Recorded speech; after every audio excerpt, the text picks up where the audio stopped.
নারীদের কর্মঘণ্টা বেশি, অথচ মজুরি পাচ্ছেন পুরুষ শ্রমিকের তুলনায় অর্ধেক। এ নিয়ে হবিগঞ্জ থেকে বিস্তারিত জানিয়েছেন কাজল সরকার।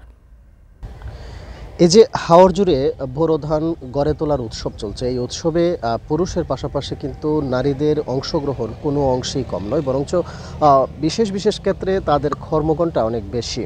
যেমন একজন পুরুষ কিন্তু সকাল 7টা থেকে ধান কাটা চলে গেলে তিনি কিন্তু 2টার ভেতরে তার যে কর্মঘণ্টা সেটি শেষ হয়ে যাচ্ছে। কিন্তু একজন নারী যিনি আসলে শ্রমিক হিসেবে কাজ করেন, তিনি কিন্তু সকাল 7টা থেকে কোনো কোনো ক্ষেত্রে সন্ধ্যা 7টা 8টা পর্যন্ত কাজ করেন। কিন্তু পুরুষের তুলনায় তাদের মজুরি অর্ধেক। অর্থাৎ পুরুষ শ্রমিক যারা আছেন বর্তমানে হাওর এলাকাতে ধান কাটার যে মজুরি সেটি 1000 থেকে 1100 টাকা পর্যন্ত দেয়া হচ্ছে।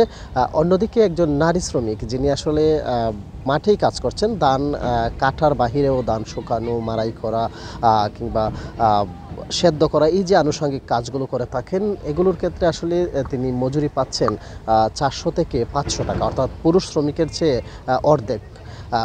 আবার যারা আসলে পারিবারিকভাবে কাজ করছেন, নিজেদের কাজ করছেন, সেই নারীরাও কিন্তু পুরুষের চেয়ে বেশি কর্মঘণ্টা ব্যয় করছেন। অর্থাৎ একজন নারী যিনি ঘুম থেকে উঠে পরিবার পরিজনের জন্য রান্নাবাড়া করেন, তারপর আবার তাদের পরিবারের রান্নাবাড়া শেষে মাঠে আসেন, মাঠে কাজ করার পর আসলে সন্ধ্যার পর বাড়ি ফেরেন, এই যে একটি তফাৎ। অন্যদিকে পুরুষ কিন্তু শুধুমাত্র ধান কাটাই, বৈশাখে আমরা যেটি দেখি ধান কাটার মধ্যেই সীমাবদ্ধ থাকেন।